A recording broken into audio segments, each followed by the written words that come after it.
Hi everyone. Today I'm excited to welcome Cynthia Peacock to my fireside chat. Um, Cynthia, you and me actually met pre-pandemic, Yes. and I'm looking forward to meeting you again in person very, very soon. But before I give you a chance to introduce yourself, just a few facts about you and introducing you to our viewers today. So you're the CEO of Biz Virtuoso Consulting Group. You've been in real estate for about 19 years in total. You're a commercial real estate specialist, which is very unusual. And we just briefly discussed it, that there are not a lot of female agents in commercial real estate, and we can go deeper into that. Um, you're an agent with Real, and you're active in one of the most competitive real estate markets in the world, New York City. Yeah. So with that said, please introduce yourself. Hi. Thank you so much for having me, Tamir and Real. As you mentioned, I actually founded a group called a Virtuoso Realty Group, which is a sub company of Biz Virtuoso, which was a consulting company I had many years ago. I first got in real estate in 2003, and that was honestly by chance. I was looking for a job while I was in undergrad, and I walked into a real estate office thinking I was interviewing to become an assistant. And the broker was like, "You're smart. Like, why not just do this?" And I'm like, how do I do this? So that's how I got into the business. I feel like I've had other lifetimes in real estate, but the last 4 years now at Real has been to me like the most exciting because I'm really doing something I'm passionate about in commercial real estate. And as you mentioned briefly, there are few women in the business, and I think that has to change. I think there's definitely a lot of opportunity, and if you're strategic, if you're creative, if you're not shy, I think more women can win in the space. Definitely. I want to take you back to March of 2020. And I remember the first week of March of 2020, I was in our office in New York. I was reading the news on Israeli websites, and it seems like the pandemic went from China, then gradually towards the West. And the pandemic hit Israel, and I could read that on the news, but in New York, it really felt as if this whole thing was something, distant and nobody cared about. And I remember talking to the team and telling them, hey, next week, please work from home. And everybody was super surprised by us taking kind of a precaution of that sort. And then the pandemic hit, and obviously it changed the entire real estate scene of New York for about at least 12 good months. So just taking you back to that moment, what did you feel initially when you heard about the pandemic and when everything evolved in Manhattan? I was honestly a little terrified. Like, I've been in New York City since I believe it was like the blackout of 2002, or yeah, summer 2002 or 2003 blackout. So and then, I was here after 9/11, but it was just like, oh my gosh, what's happening? We live in close quarters. I live in the city in the Upper East Side, and like I was taking the train into to work. I was around people, and again, you heard about everything happening, but I was having such an exciting year. I was just like, oh my gosh, I have so many relationships and opportunities. And this is where, the last 2.5 years that I've been working is coming to. And then it was like, stop. So while I could have taken the whole, okay, well, let me sit down and hang out for the next 6 months, 8 months, a year, I took the opportunity to really start to build relationships online and like start to network with people who I feel like have helped to transform my business to what it is today. And that's a great approach. Do you see those connections starting to materialize or, have an impact on actual transactions, potential transactions? Absolutely. Like one of the groups that I'm really, really active in is called BNI. And the people and the relationships I built in that community, we used to have just weekly happy hour calls, like not just about, giving your pitch or things like that, but just to get to know each other. Because what I found is like over the last 6 years, at least back in commercial real estate, like the people who want to work with me are people who trust me, get to know me, understand like I bring a little bit of a different approach to things. And having those conversations really help them to really be open to a newer broker, a newer broker in this commercial space where, the space is very opaque because there's a lot of like entrenched brokerages that have owned large market shares of it for hundreds of years and decades. So, being a person, you have to really, really get people to understand that you know what you're doing, you're creative, and that you're going to do something a little different. So yeah, those relationships today, one has resulted in an opportunity that I mentioned, with this 57 4th Avenue, a development site available in Astor Place, Manhattan.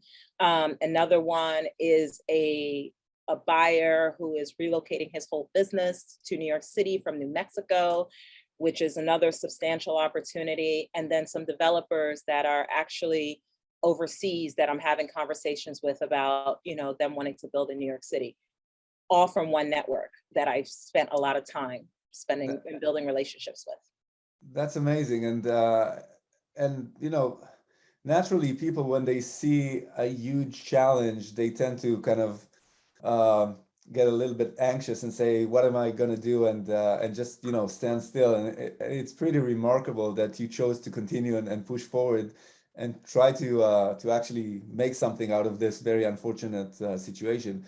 Going back to the pandemic, it felt as if in the rest of the country, yes, in March or April, there was a complete standstill. But then come May and June of 2020, things started picking up. And then it resulted in this huge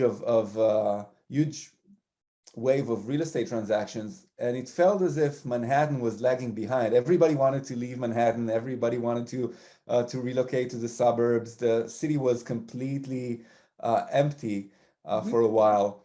What are you seeing right now in the market? Because I've been looking for a condo like 3 months ago, and the market was so hot.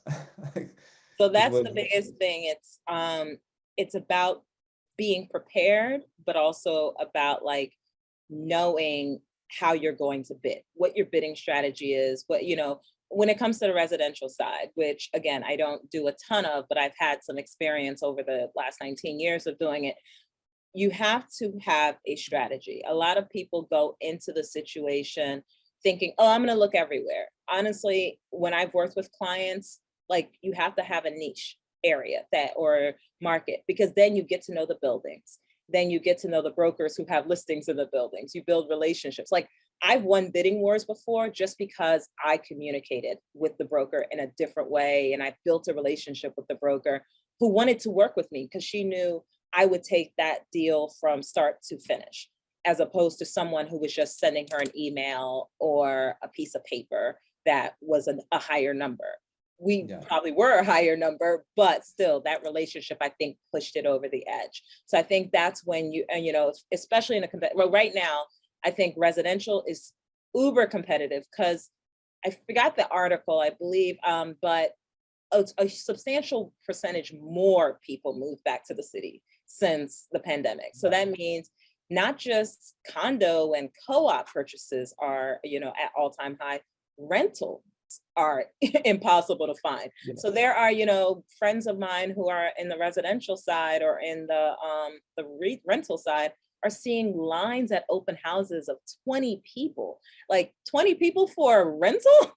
I've never seen that. And I was working in the business when Craigslist didn't charge for an ad, and you can find people who are going to NYU and you need 3 bedrooms and you could charge 17% commission.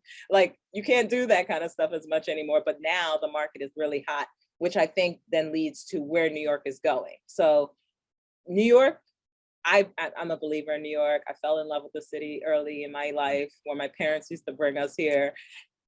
it's never going to completely fail. Like, it is holding up a lot of this country as far as not just the finance industry, the real estate industry, but just the morale. And like, the beautiful thing I loved about living in this city during the pandemic was like 7 o'clock every night, like those cheers, they excited us. And like, we would go outside on the balcony and we would cheer along. And it just gave you a little bit of like faith that no matter what happens, like, we're going to be resilient. The city is resilient. And I think the numbers don't lie. The city is is booming without any problems. And even though it's a huge city in terms of population, there's a very special sense of community within the city. Yeah. So a very special feel to it. So obviously, super tight inventory on the residential side. Where do you see opportunities today for investors? Right now, if an investor can find land, a conversion project, I would say be as creative as possible, finding equity, whether you're raising capital through, different sources and or debt, so that you can build. Like, because there's an inventory shortage, there's only going to be a trickle down of more opportunities for investors. Like, the conversations I've had with the builders and or the developers or the capital groups that I've worked with, none of them, not a single one, has a shortage of, oh, we're stopping building, we're halting. They're like, we want more opportunity. Our investors want us to build more. Like, where else can we build? And unfortunately, I don't have sometimes the inventory of the opportunities of the bigger sites that they're looking for, but that's what we're working on. Sure.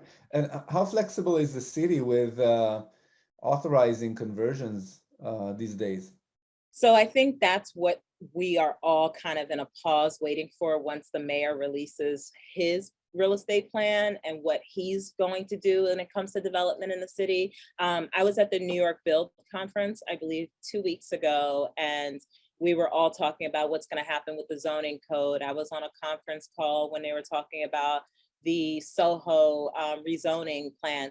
Like, the mayor actually was really aggressive about meeting with realtors, meeting with commercial brokers, meeting with real estate investors in advance of his election. So the assumption or the optimism is that, he's going to write in some adjustments or possible opportunities that these developers can take to be able to go higher, go wider, and build in New York. Yeah, and naturally,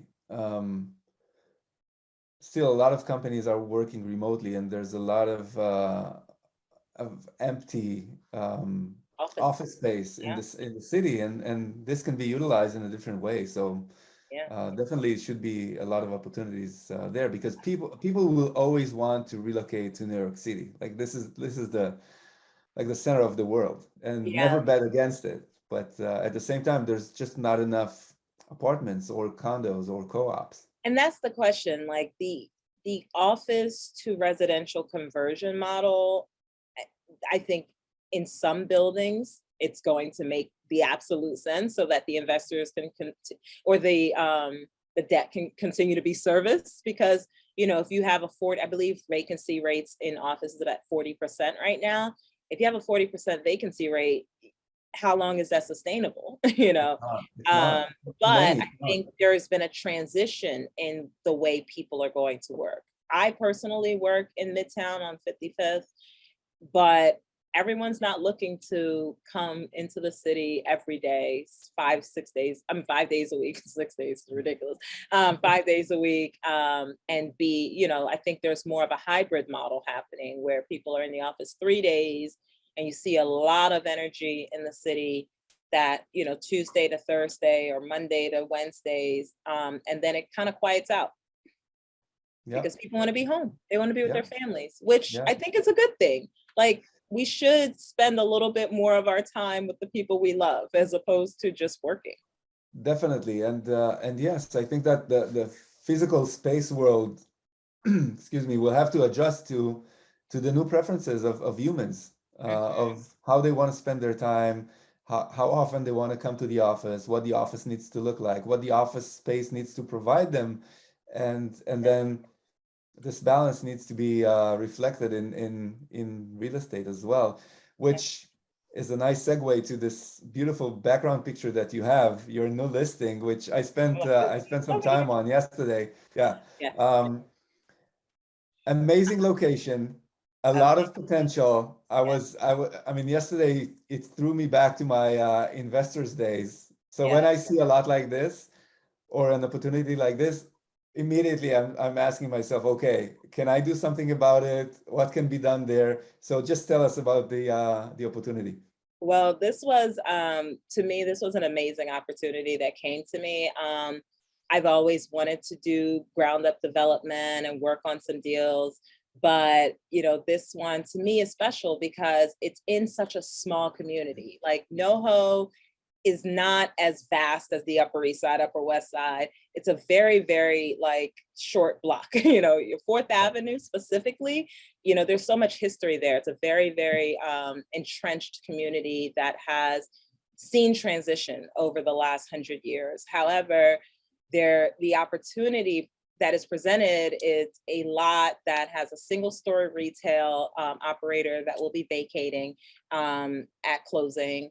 So the owners or of the buyers are able to do whatever they want. I personally think a really unique luxury project that provides some affordable housing opportunities, and maybe has some creative ways of providing outdoor space to multiple units as opposed to just the penthouses. I think that project could be really, really great.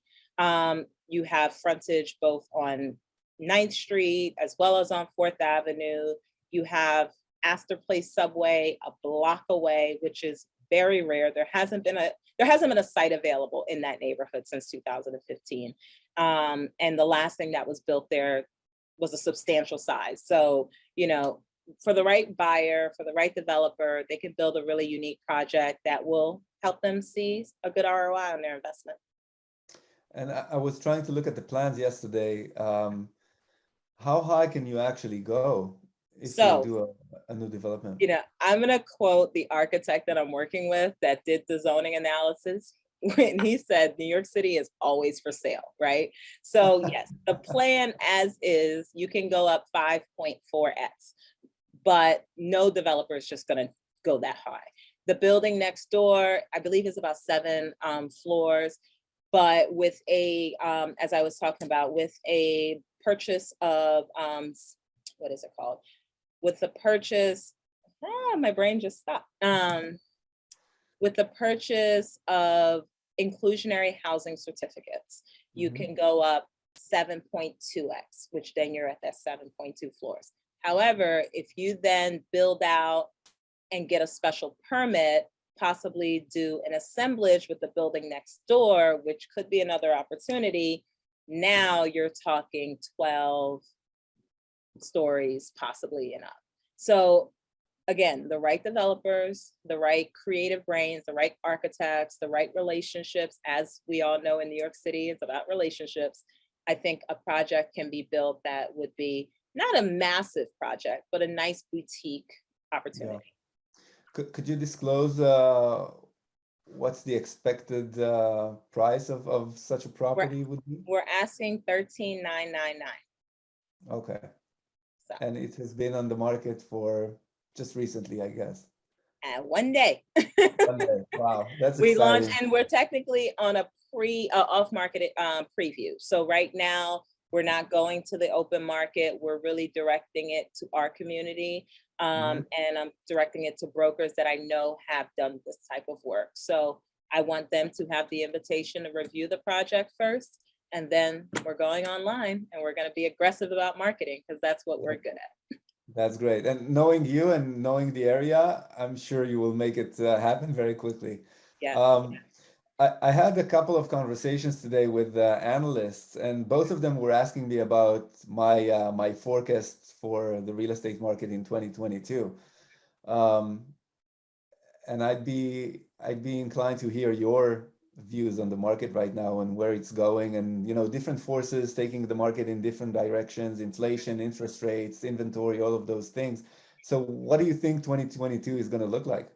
I think right now my clients' biggest concerns are supply, like getting the materials they need to complete the project.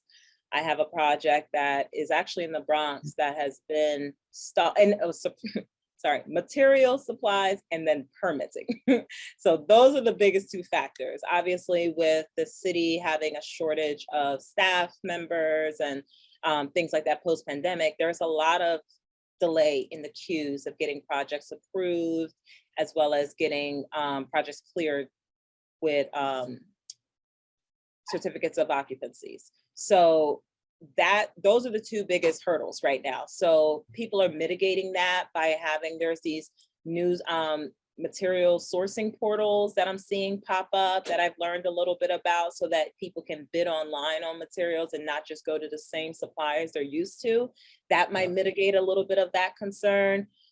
Inflation obviously is a big concern, because that obviously impacts the cost of the plan and the opportunity. So then that trickles back to the lenders wanting to take less risk about how much you're going to invest in the project. So I think if we can get something done in New York City, and I can speak only for New York City right now, if we can get something done around us having a smoother permitting process, and for us to get access to affordable or reasonably affordable access to the materials people need to develop, I don't think there's a limit to what's going to happen. I think New York City operators, developers,